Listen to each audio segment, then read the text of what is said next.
KVK has ended. There's 2 days left. It's come to an end, and we lost. Yes, we lost KVK, but we got lots of fighting this KVK, and this was one of my most progressive KVKs I have ever had. My name is Lizard Jesus. I'm bringing you guys another Rise of Kingdoms video. In today's video, it's going to be all about a summary of my KVK, the troops I ran, the marches I ran, what did I learn from the marches I ran, what marches will I run in the future, what marches am I going to continue running, what marches will I probably bench, as well as the direction that my account is heading into in the future for future KVKs and overall in general.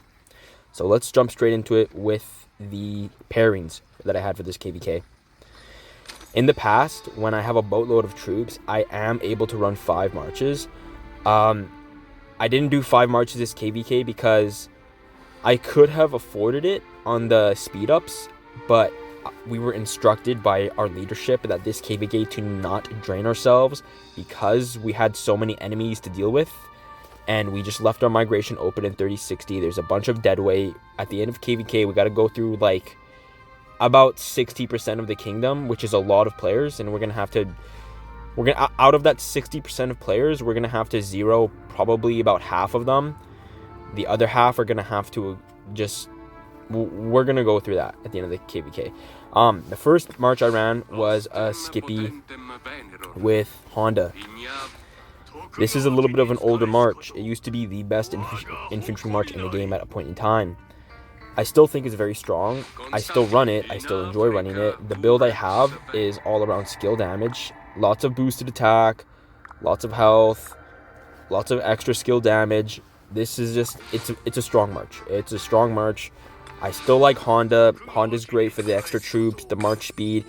And although the damage factor he's dealing isn't a whole lot, the amount of attack he's bringing, plus his skill damage increase as the fight goes on, you're going to notice that Honda still hits pretty decently for this day and age. And with his expertise, a lot of people don't realize this, but this is actually one way that you can defend yourself against Liu Che's expertise. If you're hitting a Liu Che, which, let me tell you, a ton of people are running Liu Che's right now. Almost every player you run into is running Liu Che. So when you have this against Liu Che, this will protect you against basic attacks that Liu Che triggers, because Liu Che has a chance to trigger extra basic attacks. This does counter Liu Che's expertise. It is true. So that is what's nice about this march. My second infantry march, it was Constantine with Liu Che. Liu Che is not expertise yet. However, the formation I have around Liu Che with even kneeling and just the arch formation, I don't want to run a skill damage commander with my Liu Che. So what I did to make this march better, and let me tell you, it's a lot better than, it's the most underrated march I ever ran, is that I grabbed Constantine's double relic. Constantine is bringing 40% health, as we all know. Liu Che is bringing a bunch of defense, a bunch of skill damage taken reduction. Being able to throw on 25% infantry attack and 10% normal damage on Constantine with the build I have around my arch formation, not dealing any skill damage at all, it makes Liu Che hit really hard. I'm bringing support. I'm bringing an AoE support for my marches and all my allies. It's 10% less all damage, which is actually aged quite better now that we have the introduction of true damage as well as smite damage. This skill has seen a bit more relevance in today's age. As we know, with Constantine, it's also a meta garrison Gorgo, and it's actually quite strong in the field if you haven't relicked with Liu Che. So that was one of my most underrated marches. This is actually a march that I will be continuing to run in the future. My Skippy Honda, we're going to get into that a little bit later, but I think we'll get into that later. My third infantry march, and this is when I would actually split up my Skippy. I would run Constantine with Liu Che, and then I would run Skippy with double relic Mehmed at 5511, and I would throw my Guan with my Honda. So my third march was a Guan Honda, and in that case I would run my Skippy with Mehmed. That 3 infantry march pairing was solid. I was super satisfied. with the performance of that march. I was getting lots of kills. It was good. And it's a good balance between March speed. All of those infantry commanders are bringing March speed, so that's really good. My one and only Archer March, believe it or not, it actually was not a ZL Hermit.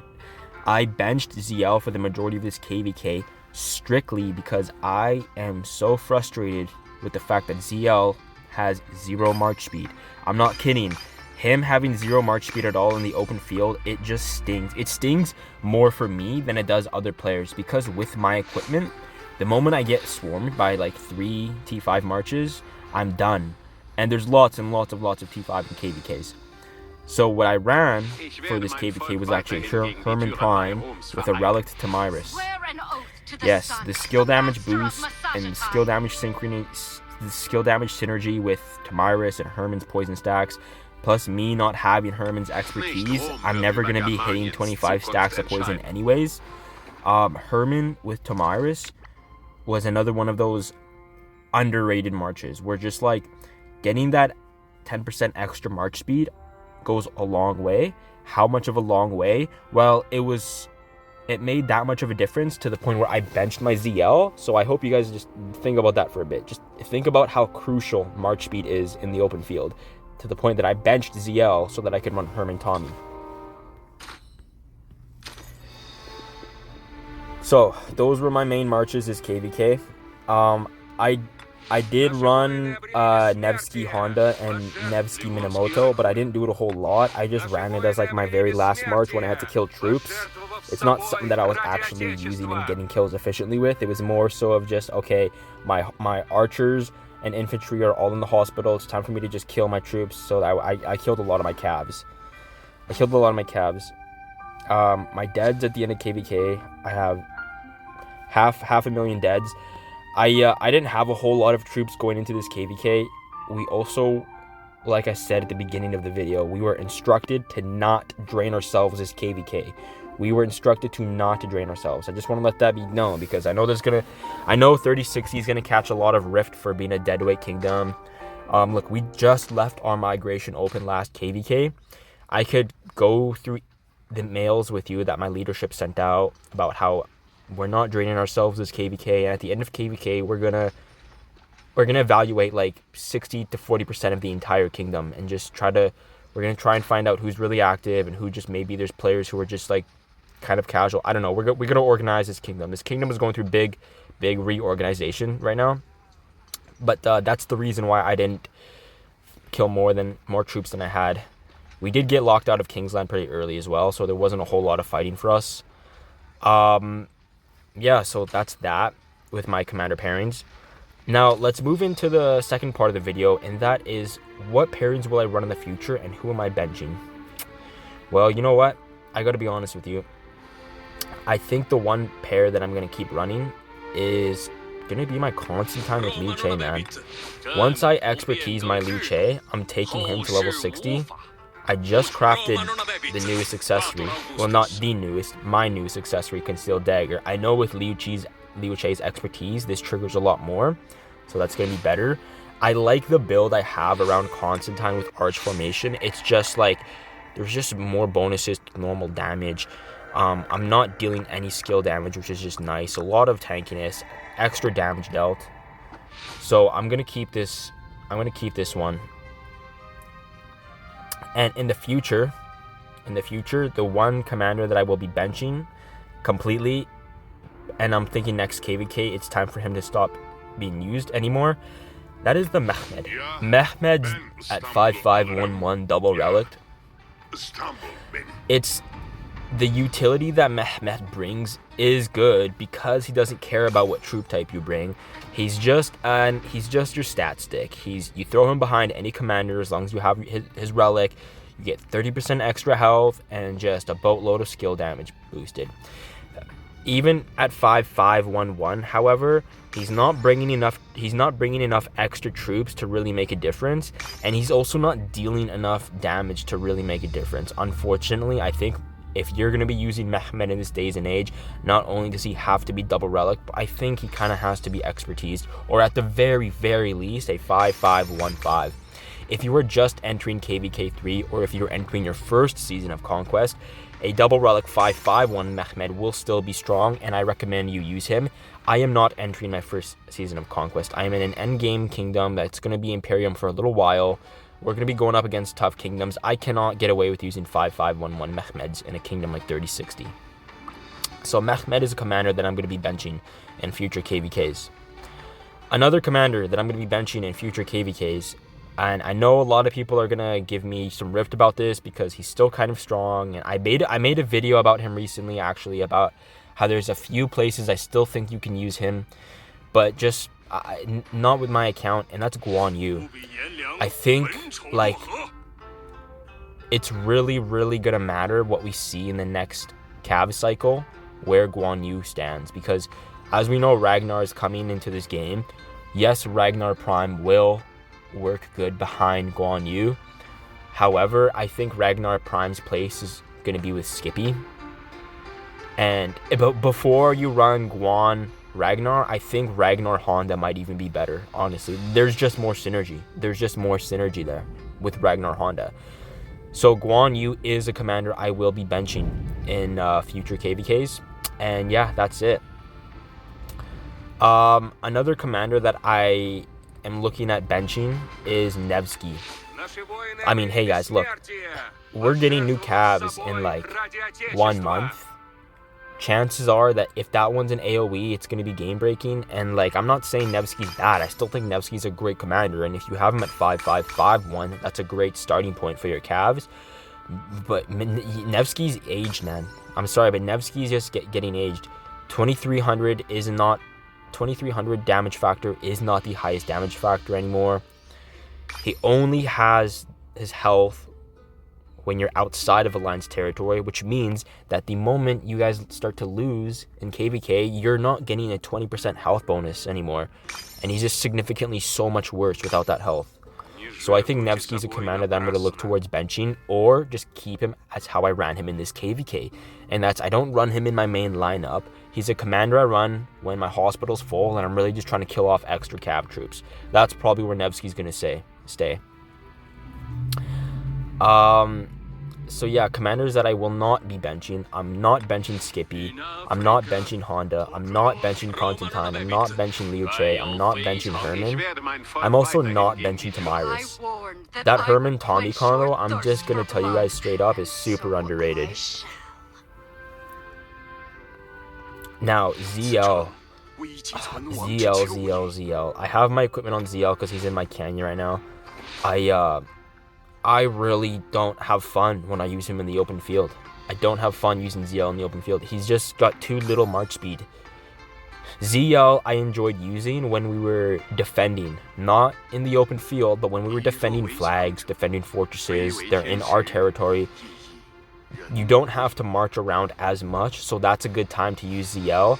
But when you're going out into territory and you're attacking flags, you're going through passes, you want the march speed. You want the march speed instead. So that's the summary of my pairings that I ran this KVK, where they're going and how I felt with them. Now let's talk about the third and final part of the video, and that's the direction that my account is going to be heading into. I think it's safe to say, if you look at what I have to work with, I think it's safe to say that I'm going to continue going down the infantry main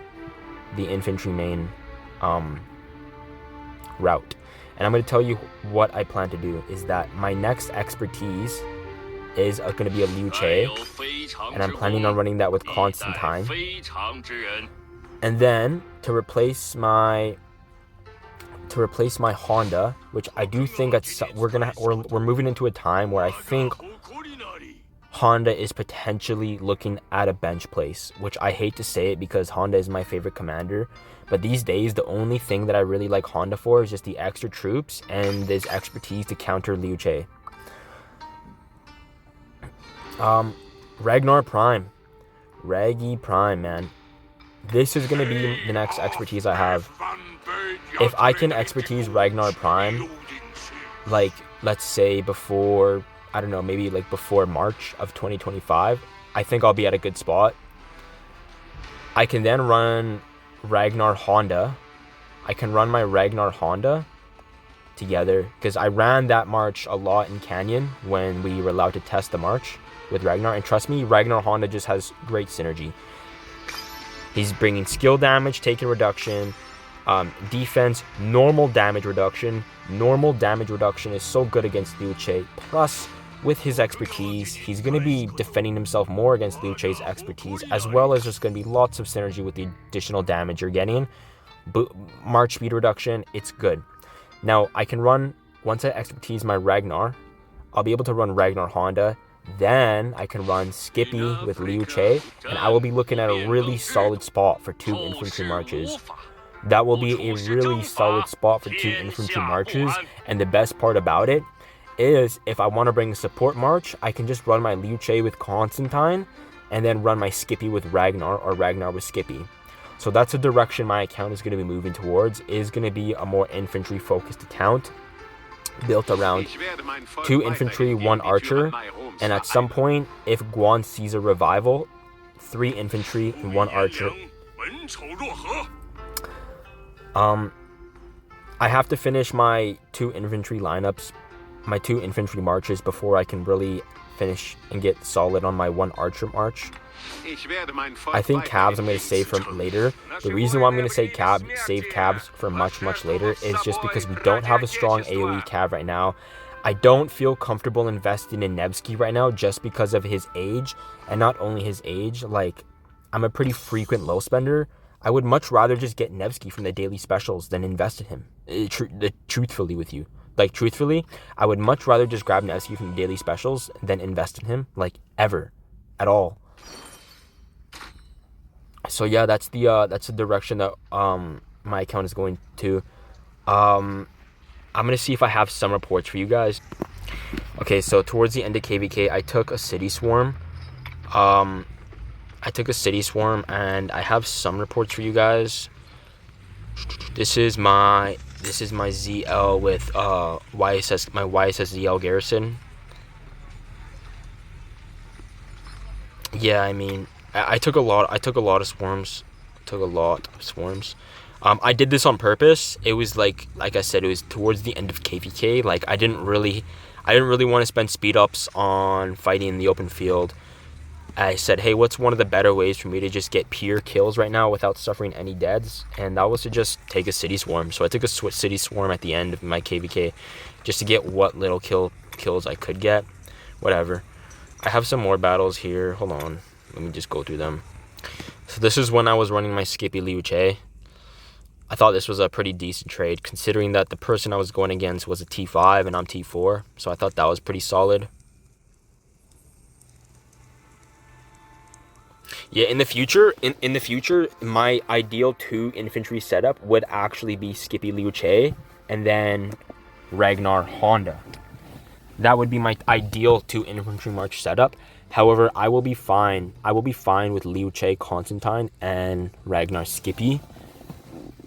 I really like how Constantine does with Liu Che. I really like how they work, and I like the support from Constantine. That it's good. So these are some reports I have. Skippy, that's my Skippy Liu Che. This was my Guan Honda. So as you guys can see, you might be getting an idea by when I say I was satisfied with Guan Honda, and I was. By the way, my Guan is relict. I really was satisfied with Guan Honda. The only thing is just looking at how it's performing now, I don't know for how much longer Guan Honda is going to be a march that I can comfortably throw into the field and expect fine reports. Like I said, my ideal 2 march lineup would be Skippy. My ideal 2 march is Skippy Liu Che and then Ragnar Honda. But if I can make it to 3 marches, I think Ragnar Skippy, Guan Honda, and Liu Che Constantine will be solid, and that's kind of the direction I want to go to. Okay, right here, this was KVK Artifact. This was a KVK Artifact. I had Minamoto behind Skippy, and gosh dang, was that also underrated, man. Like, with the KVK Artifact, it performs so much better than you expect. My Guan Honda again. I got 176% kill ratio right here. And then let's go to my favorites. I got, yeah, Skippy LC. So, yeah, that's the direction my account is going to be moving towards. It's going to be all infantry. Yeah, this has been Lizard Jesus, end of KVK. I don't know if you guys liked the video. Please like and let me know what you want to see from me. Let me know what you guys are excited for. I will do what I can to bring you guys what you enjoy seeing. So, as always, I'll see you guys in the next one. Peace.